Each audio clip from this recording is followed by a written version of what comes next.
2014, and I said, and I quote, "There will be a war in Ukraine."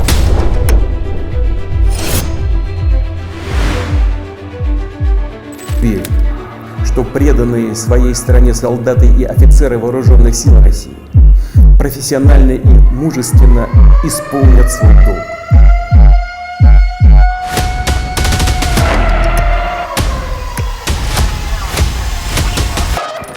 Russia Ukraine war को अब 3 साल हो चुके हैं और इसमें अभी तक 10 लाख रशियन सोल्जर्स और 5 लाख यूक्रेनियन सोल्जर्स मारे जा चुके हैं। वॉर होने के मल्टीपल रीजंस होते हैं, टेरिटोरियल डिस्प्यूट्स, रिलीजन डिफरेंसेस, लेकिन ऐसा कोई भी रीजन यूक्रेन में अप्लाई नहीं होता। अगर कल को रशिया अपने मिलिट्री बेस यूएसए के बॉर्डर के अगेंस्ट बनाने लग जाए तो आपको क्या लगता है, यूएसए रिटेलिएट नहीं करेंगे? ऑफकोर्स करेंगे। And the same goes for Putin.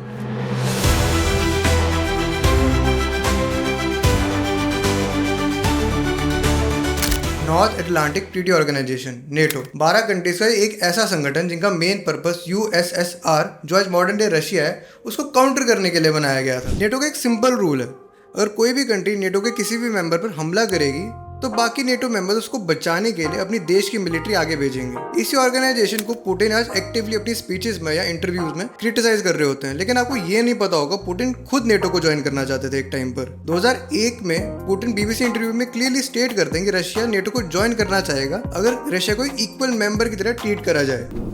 Is it possible that someday Russia will join NATO? Why not? Why not? I do not rule out such a possibility, provided that Russia's interests are taken into account, that it is treated as an equal partner. लेकिन due to cold war eastern European countries और US से Russia को एक trustworthy member नहीं मानते थे, इसलिए Clinton ये प्रपोजल रिजेक्ट कर देते हैं। पुतिन यूएस और नेटो के साथ जियोपॉलिटिकल रिलेशन बेटर करना चाहते थे, इसलिए 2001 में पुतिन यूएस की हेल्प करते हैं अल-कायदा टेररिस्ट ग्रुप को एलिमिनेट करवाने में। यही ग्रुप 9/11 अटैक के लिए जिम्मेवार भी था। अब चाहे वो इंटेलिजेंस शेयरिंग हो या फिर यूएस मिलिट्री को अलाउ करना हो रशियन सॉइल पे बेस बनाने के लिए, पुतिन की इतनी मदद के बाद भी नेटो रशिया के खिलाफ एक्सपेंशन करना बंद नहीं करता। नेटो एक ओपन टू ऑल ऑर्गेनाइजेशन है, लेकिन ये सिर्फ उन्हीं कंट्रीज को अपना पार्ट बनाते हैं जो रशियन बॉर्डर से वेल कनेक्टेड होती हैं। और ये फैक्ट भी है, वरना पाकिस्तान ऑपरेशन सिंदूर के टाइम पर नेटो से भी भीख मांगता है। वादा करता हूं जल्द आपसे मिलूंगा और फिर वो बातें बताऊंगा जिससे पाकिस्तान अजीम बनेगा, अजीम बनेगा। 2001 से लेकर 2025 तक नेटो को 15 न्यू कंट्रीज ज्वाइन कर चुकी हैं। इनका क्लियर मोटिव रशिया को घेरने का है, वरना यूएसएसआर के ब्रेकआउट के बाद नेटो को एक्सपैंड करने की कोई ज़रूरत नहीं थी।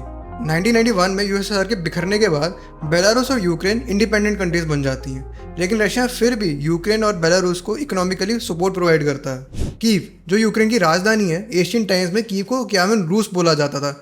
वाइकिंग रूलर रूरिक ने 9th सेंचुरी में क्यावन रूस स्टेट बिल्ड की थी और यही आज प्रेजेंट डे रशिया, यूक्रेन और बेलारूस है। बाद में जाकर वाइकिंग रूलर क्रिश्चियनिटी में कन्वर्ट हो जाते हैं और यही सेम रिलीजन अभी तक फॉलो हो रहा है यूक्रेन में और रशिया में भी। इवन इनकी लैंग्वेजेस में भी बहुत सिमिलैरिटीज है। उसका क्लियर एग्जांपल मैं इस वर्ड के थ्रू दे सकता हूँ, व्लादिमीर, व्लादिमीर, उलाज़मीर। इस वर्ड का सेम मीनिंग है बट प्रोनाउंसिएशन डिफरेंट है। So due to historical roots and Russian population होने की वजह से रशिया बेलारूस और यूक्रेन को रशिया का पार्ट ही समझता था। $150 बिलियन की subsidies, financial aids, loans, Russia ने यूक्रेन को एक ब्रदरली स्टेट की तरह ही ट्रीट किया है। इवन यूक्रेन को तो एक टाइम पर लिटिल रशिया भी बोला जाता था। तो अचानक से ऐसा क्या हुआ 2022 में कि रशिया को यूक्रेन पर फुल स्केल इन्वेजन करना पड़ा? Other power stations were targeted as well, including the Chernobyl nuclear power station, raising fears of an even greater disaster. Ukraine's president held an emergency meeting with his top staff, pledging the fight will go on. Ukraine 2 हिस्सों में बटा हुआ है, western Ukraine, eastern Ukraine. Western side के लोग European democracy को follow करना चाहते हैं और ईस्टर्न साइड के लोग जहाँ पर रशियन स्पीकिंग पॉपुलेशन ज़्यादा है उन्हें ओल्ड रशियन ट्रेडिशन को फॉलो करने में कोई प्रॉब्लम नहीं है। इस कॉन्फ्लिक्ट की वजह से यूक्रेन के प्रेसिडेंशियल इलेक्शन पर भी बहुत बुरा असर पड़ा। ये कहीं भी ऑन रिकॉर्ड तो नहीं है बट ऐसा बोला जाता है कि नेटो और रशिया दोनों ही अपना इन्फ्लुएंस यूक्रेन में बनाना चाहते थे, इसलिए वो प्रॉक्सी गवर्नमेंट का यूज़ करते हैं। वेस्टर्न आइडियोलॉजी से influence Viktor Yushchenko pro Russian politician Viktor Yanukovych के अगेंस्ट 2004 में प्रेसिडेंट इलेक्शन जीत जाते हैं, लेकिन इनकी सरकार कुछ खास परफॉर्म नहीं कर पाती है। तो नेक्स्ट इलेक्शन में विक्टर यानुकोविच को यूक्रेन का प्रेसिडेंट बनाया जाता है। ये आते ही 2014 में यूरोपियन ट्रेड एग्रीमेंट को साइन करने से मना कर देते हैं, बल्कि रशियन ट्रेड एग्रीमेंट को ज्वाइन करते हैं। इस सिंगल मूव के कारण कीव में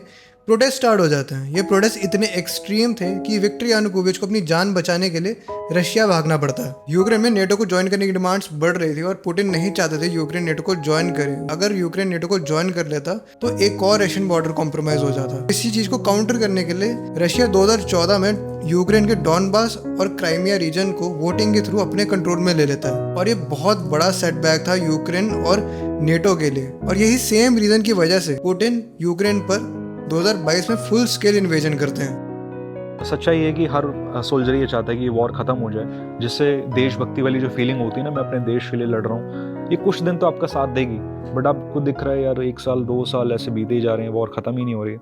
तो मेंटली आपको बस यही चाहते हो कि मैं बस अपने घर पे जाके बेड पे सो जाऊँ। रशिया यूक्रेन वॉर को अब 3 साल हो चुके हैं और इसमें अभी तक 10 लाख रशियन सोल्जर्स और 5 लाख यूक्रेनियन सोल्जर्स मारे जा चुके हैं। यूक्रेनियन सोल्जर्स में नॉर्मल सिविलियंस भी इंक्लूडेड हैं। 25,000 इंडियंस को वापस आना पड़ा, जिनमें से 18,000 स्टूडेंट्स को अपनी पढ़ाई छोड़नी पड़ी। जेलेंस्की चाहे तो ये वॉर अभी रोक सकते हैं अगर वो पुतिन की बस एक सिंगल डिमांड को एक्सेप्ट कर लें। यूक्रेन नेटो को ज्वाइन नहीं करेगा। वॉर होने के मल्टीपल रीजंस होते हैं, टेरिटोरियल डिस्प्यूट्स, रिलीजन डिफरेंसेस, लेकिन ऐसा कोई भी रीजन यूक्रेन में अप्लाई नहीं होता। रशिया को यूक्रेन पे हमला करके कोई फायदा नहीं हो रहा। अगर कल को रशिया अपने मिलिट्री बेस यूएसए के बॉर्डर के अगेंस्ट बनाने लग जाए तो आपको क्या लगता है यूएसए रिटेलिएट नहीं करेंगे? ऑफ कोर्स करेंगे। And the same goes for Putin.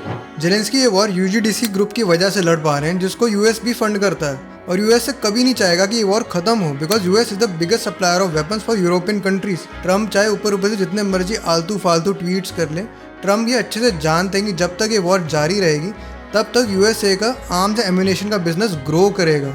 जब आप जियोपॉलिटिकल रिलेशंस को स्टडी करते हो ना, तो आपको एक बात समझ आती है कि यूएसए उधर प्रेजेंट होगा ही होगा। और इसका रीसेंट एग्जांपल अभी इंडिया पाकिस्तान की वॉर में हम देख सकते हैं। तो ये वॉर रशिया वर्सेस यूक्रेन की नहीं है, बल्कि रशिया वर्सेस यूएस की ज़्यादा फील होती है, जिसमें यूक्रेन एक प्रॉक्सी नेशन की तरह एक्ट कर रहा है। So basically it's a never ending struggle for Ukrainian people, क्योंकि जेलेंस्की ये वॉर यूएस की वजह से लड़ते रहेंगे और पुतिन ये वॉर 25-30 साल और लड़ लेंगे, क्योंकि ग्लोबल सैंक्शंस होने के बाद भी रशिया की इकोनॉमी हर साल 2 से 5% के बीच में ग्रो कर रही है। Zelensky on the other hand इसको स्टैंड ऑफ कॉमेडी की तरह ट्रीट कर रहे हैं।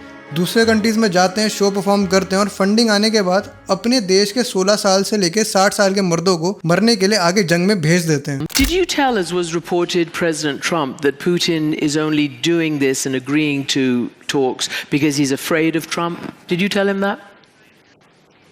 Yes.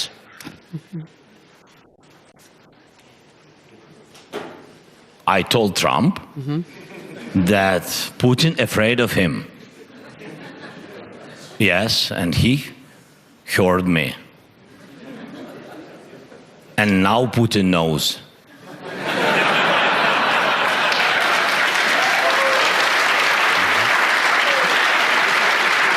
क्या नेटो को ज्वाइन करना यूक्रेनियन पॉपुलेशन से ज़्यादा जरूरी है? और इसी सेम पैटर्न को फॉलो करके जेलेंस्की ये वॉर जीत भी गए तो उसका क्या फ़ायदा होगा जब आपके देश में पॉपुलेशन ही नहीं बचेगी? रशिया और यूक्रेन की वॉर की वजह से यूक्रेन में प्रोस्टिट्यूशन बहुत ज़्यादा बढ़ गया है, क्योंकि लोगों के पास जॉब ही नहीं है। जेलेंस्की के लिए बेटर रहेगा कि वो यूएस की लड़ाई लड़ना बंद करे एज अ प्रॉक्सी नेशन और रशिया के साथ एक पीस एग्रीमेंट साइन कर ले। इस एग्रीमेंट के बाद यूक्रेन अपने आप को फिर से इंडिपेंडेंट कंट्री की तरह गवर्न कर पाएगा। ये मेरा ओपिनियन था रशिया और यूक्रेन वॉर के ऊपर। आप अपना ओपिनियन भी शेयर कर सकते हो कमेंट सेक्शन में। लास्ट वीडियो जो हमने बनाई थी करण के ऊपर, उस पर 1300 व्यूज़ आए थे, जो अनएक्सपेक्टेड था बहुत मेरे लिए, और काफ़ी अच्छे कमेंट्स भी आए। सो थैंक यू जिन्होंने भी कमेंट किया। अगर तुम्हें ये वीडियो अच्छी लगती है प्लीज़ लाइक करो, शेयर करो और सब्सक्राइब कर देना ज़रूर। बाकी मिलते हैं नेक्स्ट वीडियो में। Thank you.